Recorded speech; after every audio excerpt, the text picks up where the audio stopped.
국민들은 청와대 청원을 통해서 많은 의견들을 이야기합니다. 하루에도 셀 수 없이 많은 종류의 청원이 올라오고 어떤 청원은 한 달 동안 20만이 넘는 동의를 받아 청와대의 답변을 받기도 합니다. 그런 청와대 청원 중 30만 명이 넘는 국민들이 동의한 게시된 지 이틀 만에 동의가 20만이 넘어 기사로까지 작성된 청원.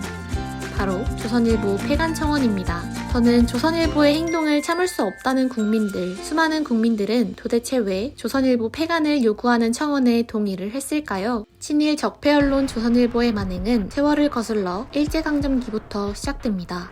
조선의 언론이었던 조선일보가 1939년 4월 29일 작성한 기사의 일부입니다. 조선일보는 1937년 이후 매년 새해 때마다 일제 왕실에 대한 찬양 기사를 작성했습니다. 일왕의 생일 축하 기사, 독립운동가 비난 기사 역시 조선일보 1면을 떡하니 장식했습니다. 나라를 잃은 민중들이 절규하며 비탄에 빠져있던 시기, 조선일보는 일제의 권력에 편승하며 민중들을 오히려 짓밟았습니다. 일제가 물러난 뒤에도 조선일보는 여전했습니다. 독재 권력 아래에 부역하며 민주적인 세상을 위해 나서는 국민들을 막았습니다.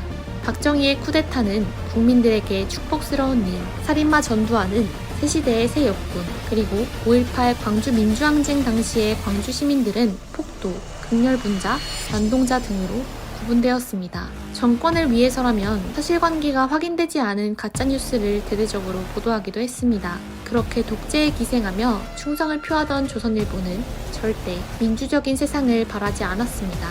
조선일보는 지금도 바뀌지 않았습니다. 민주를 염원하는 국민들의 촛불로 인해 적폐 검찰의 세력이 약화된 요즘 조선일보는 친일파와 적폐의 수작 노릇을 톡톡히 하고 있습니다. 최근 열린 도쿄올림픽, 조선일보는 이순신 장군과 한국 선수들을 비하하는 국힘당 인사의 친일적인 막말을 칼럼으로 실었습니다. 대선을 앞둔 지금까지도 가짜뉴스를 통해 정치적으로 개입하고 의도적으로 특정 후보를 공격하기도 합니다. 신뢰성을 얻기 위해 발행 부수 조작까지 했지만 2019년 신뢰도 조사에서 2년 연속 가장 불신하는 언론 매체 1위에 등극한 조선일보, 정말 국민들에게 필요한 언론일까요? 친일 적폐 기득권층에 기생하며 계속해서 가짜뉴스, 왜곡 보도를 일삼는 조선일보, 30만 국민들의 동의를 받은 청원처럼 국민들은 더 이상 조선일보의 만행을 두고 볼 수 없습니다. 그래서 다음 대통령 선거 후보님들께 깨끗한 언론을 만들기 위한 정책을 제안합니다. 첫째, 조선일보의 폐간. 언론으로서의 최소한의 역할조차 하지 못하는 조선일보, 반드시 폐간시켜 더 깨끗한 언론을 만들어야 합니다. 둘째, 언론중재법 개정안 통과. 언론중재법 개정안에 징벌적 손해배상 제도가 적용된다면 조선일보와 같은 적폐 언론들이 고의적인 가짜뉴스를 생산할 수는 없을 것입니다. 가짜뉴스 왜곡 보도의 근원지인 조선일보를 향한 국민들의 분노는 날이 갈수록 커지고 있습니다. 100년 가까이 권력에 기생하며